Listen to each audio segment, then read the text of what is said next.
साहित्यरत्न लोकशाहीर अण्णाभाऊ साठे यांची 105वी जयंती Republican Party of India Athawale गट, सांगली जिल्हा युवक आघाडी आणि मिरज शहर यांच्या वतीने उत्साहात साजरे.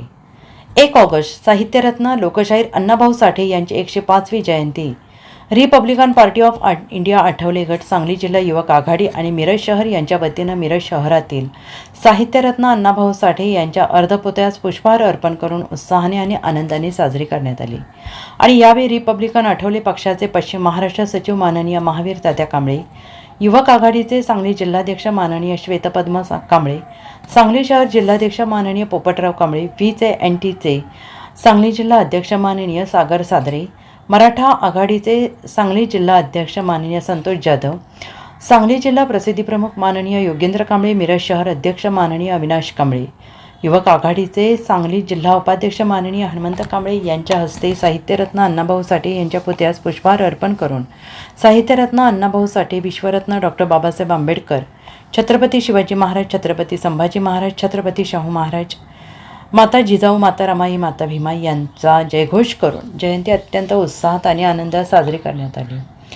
साहित्यरत्नाने फक्त 1.5 दिवसांची शाळा शिकून अनुभवातून जे वाङ्मय साहित्य निर्माण केले, आज त्यांच्या विचारांचे आणि साहित्याचे सर्व युवा वर्गाने आदर्श घेतला पाहिजे. छत्रपती शिवाजी महाराजांबद्दल लिहिलेला पोवाडा असो वा विश्वरत्न डॉक्टर बाबासाहेब आंबेडकर यांच्याबद्दलचे विचार असोत, आपल्या शाहिरीच्या माध्यमातून जनसामान्यांमध्ये थोर पुरुषांचे विचार रुजवण्याचे एक मोलाचे कार्य साहित्यरत्न अण्णाभाऊ साठे यांनी केले आहे. संयुक्त महाराष्ट्र चळवळ, मुंबईतील गिरणी कामगारांचे आंदोलन, जाती व्यवस्था अशा प्रकारच्या विविध आंदोलनामध्ये सहभागी होऊन जनतेच्या व्यथा व्यवस्थेसमोर मांडणारे लोकशाहीर यांच्या कार्याला शतशः नमन. साहित्य सम्राटांच्या कार्याची दखल घेऊन भारत सरकारने लोकशाहीर अण्णाभाऊ साठे यांना भारतरत्न हा सर्वोच्च पुरस्कार देऊन सन्मानित करण्यात यावं, याबाबतचा पाठपुरावा मी स्वतः भारताचे केंद्रीय सामाजिक न्यायमंत्री नामदार डॉक्टर रामदासजी आठवले साहेब यांच्याकडे करतो आहे. साहित्यरत्न लोकशाहीर अण्णाभाऊ साठे यांच्या 105व्या जयंतीनिमित्त सर्वप्रथम सर्वांना हार्दिक शुभेच्छा.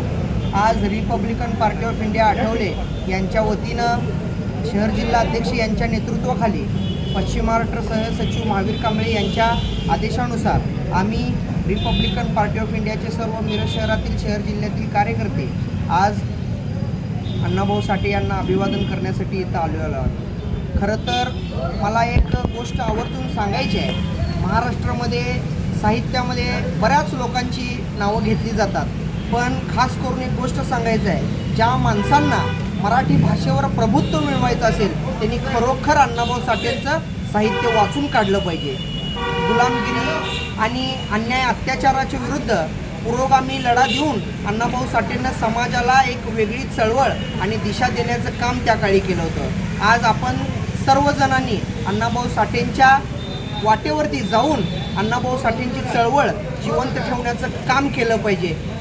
हेच अण्णाभाऊ साठेंना खऱ्या अर्थानं योग्य ते अभिवादन राहील अशी मी या ठिकाणी इच्छा व्यक्त करतो. आणि पुन्हा एकदा अण्णाभाऊ साठेंच्या जयंतीनिमित्त सर्वांना हार्दिक शुभेच्छा देतो. Bureau report SBN Marathi, Miraj.